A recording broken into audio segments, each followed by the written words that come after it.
अस्सलाम वालेकुम नाज़रीन, कैसे हैं? खैरियत से हैं? ठीक ठाक है? क्या हालात हैं आप लोगों के?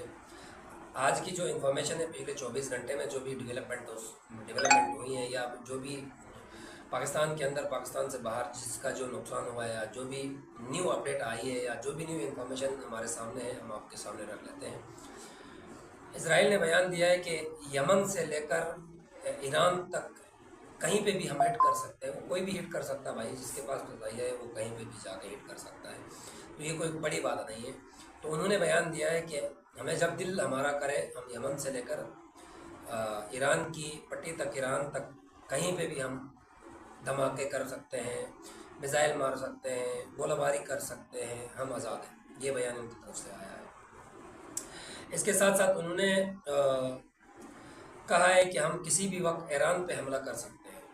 अब अगर ट्रम्प पीछे हटता है तो फिर ईरान की और इज़राइल की लगेगी और इज़राइल की कमबख्ती आ जाएगी इसमें, या इज़राइल अब दोबारा ऐसी कोई हरकत करेगा, कहीं पे भी ऐसी हमले की वो करेगा, शाम हो, मिस्र हो या लेबनान हो या ईरान हो, तो इस दफ़ा इज़राइल को छोड़ा नहीं जाएगा। इज़राइल को सही से रगड़ा जाएगा। इज़राइल को ऐसा रगड़ा जाएगा कि इज़राइल दोबारा मैं भी रोए अरज़ से ज़मीन से इज़राइल का नाम मिट जाएगा। तो इस दफ़ा जो प्लानिंग है वो इज़राइल के ख़िलाफ़ ख़तरनाक है।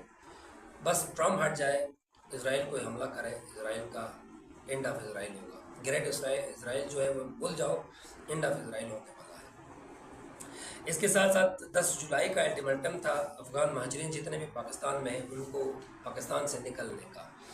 तो 10 जुलाई ख़त्म हुई, आज रात इनका क्रैकडाउन होगा। जो भी इलीगली पाकिस्तान में रह रहा है उनको जलावतन किया जाएगा, दोबारा अफ़गानिस्तान भेजा जाएगा। क्योंकि इसमें बहुत सारे लोग या इंटेलिजेंस एजेंसीज़ का कहना है कि वहाँ से जो भी दहशतगर्द अफ़गानिस्तान से आते हैं उनको यहाँ के मुकामी जो लोग हैं, मिसाल के तौर पर खैबर पख्तूनख्वा है या बलूचिस्तान है, वहाँ उनको खाना पीना, उनको रिहाइश और उनको सपोर्ट दिया जाता है, जिसकी वजह से वो आवाम के बीच रह के फिर आवाम को ही कत्ल करते हैं, आवाम को ही शहीद करते हैं और साथ साथ सिक्योरिटी फोर्सेस पे हमले मुतवातिर करते रहते हैं। अब आवाम के बीच अगर छुप जाएंगे तो सिक्योरिटी फोर्सेस को खासा मुश्किल हो जाता है आइडेंटिफाई करना। तो इसीलिए उन्होंने कहा इन सबको निकालो, उसके बाद जो उनके सहूलतकार हैं उनको भी आइडेंटिफाई कर दिया जाएगा और उनको ख़त्म कर दिया जाएगा। और बलूचिस्तान में ऑपरेशन शोबान ज़ोर शोर से जारी है और तकरीबन 75 के करीब दहशतगर्द मारे गए हैं और टीटीपी और बीएलए के ख़िलाफ़ सख्त ऑपरेशन है और हवाई हेलीकॉप्टर्स बमबारी कर रही हैं। हेलीकॉप्टर्स भी, ज़मीनी फ़ौज भी, इसके साथ साथ पुलिस रेंजर्स भी वहाँ ऑपरेशन में हिस्सा ले रहे हैं। अगर ज़रूरत पड़ेगी तो कोई मिसाइल भी मारा जाएगा।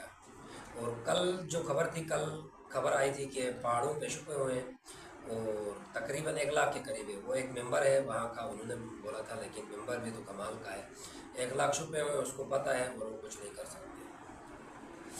इसके साथ साथ जो ऑपरेशन शोबान शुरू हुआ है उसमें क्लियर मैसेज ये दिया गया है कि इन दोनों को माइनस कर दो, ज़ीरो कर दो, ख़त्म कर दो।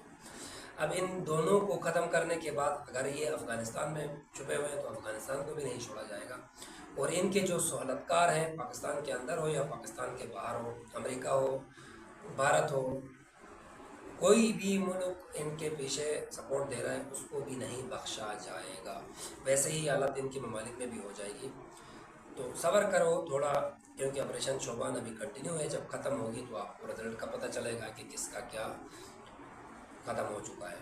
तो इस दफ़ा कंफर्म की है हुकूमत ने कि तमाम जितने भी दहशतगर्द हैं उनको सिरे से मिटा दिया जाएगा और इनके सहूलतकार भी और जहाँ छुपे हुए हैं अफ़गानिस्तान में या उनको पीछे से इसराइल और इंडिया सपोर्ट कर रहे हैं उनको भी धोया जाएगा, दोनों को। इसके साथ साथ एक और खबर डेवलप हुई है शुमाली कोरिया की तरफ से। शुमाली कोरिया ने बयान दिया है कि हम अपने जौहरी हथियार या जौहरी जितने भी तनसीबात हैं उनको बढ़ा रहे हैं और उनकी क्वालिटी भी बेहतर कर रहे हैं। अब शुमाली कोरिया और अमेरिका का वैसे नहीं लगता है, अमेरिका यहाँ फंसा हुआ है, तो शुमाली कोरिया ने भी उनको खोजना शुरू किया है। तो अमेरिका के लिए खतरे की घंटी है कि अमेरिका कहाँ जाएगा। शुमाली कोरिया से अमेरिका वैसे डरता है क्योंकि उनके पास एटम बम है। अगर इस ईरान के पास एटम बम होता تو कभी भी इसराइल और अमेरिका आके इन पर हमले नहीं करते। इसके साथ साथ ईरान ने यूएई को भी धमकी दी है कि अमेरिका की दोस्ती की कीमत अदा करनी पड़ेगी। अब वैसे हालात इनके भी सही हो गए थे, लेकिन अब दोबारा बयान आया है कि अमेरिका के जो दोस्त हैं, जिसने अमेरिका से दोस्ती करके हमारे ऊपर उनकी ज़मीन इस्तेमाल होकर हमारे ऊपर हमारा नुकसान हुआ, हमारा इंफ्रास्ट्रक्चर पर नुकसान हुआ, या हमारी जितनी भी तनसीबात पे हमले हुए हैं, इनको इनकी कीमत अदा करनी पड़ेगी। और आज करा थे, अगर मुज़ाकरात चले तो ठीक है, नहीं तो चल बसेंगे। तो दुआ कीजिएगा अल्लाह ताला से, अल्लाह हम सबको अपने हिफ्ज़ व अमान में रखे। कल के व्लॉग में इंशाल्लाह फिर नया अपडेट बता देंगे कि इनके बीच क्या डेवलपमेंट हुआ है, लेकिन मेरे हिसाब से इनके बीच कोई डेवलपमेंट नहीं होगा। आयतुल्लाह अली खामनेई साहब का जनाजा हो चुका है, दफनाया जा चुका है, तो अब ईरान फ्री हो चुका है, ईरान अब माफ़ नहीं करेगा। देखते हैं नेक्स्ट क्या हो सकता है, 24 घंटे के अंदर मिलते हैं। दुआ में याद रखिएगा, बेल आइकॉन और वीडियोस को लाइक शेयर ज़रूर करना, बेल आइकॉन क्लिक कर दीजिएगा। सब्सक्राइब जो चैनल है उसको सब्सक्राइब ज़रूर करना, आप लोगों की सपोर्ट की ज़रूरत है। एक क्लिक है, उससे आपका नुकसान नहीं होगा, हमारा भला हो सकता है। पाकिस्तान जिंदाबाद।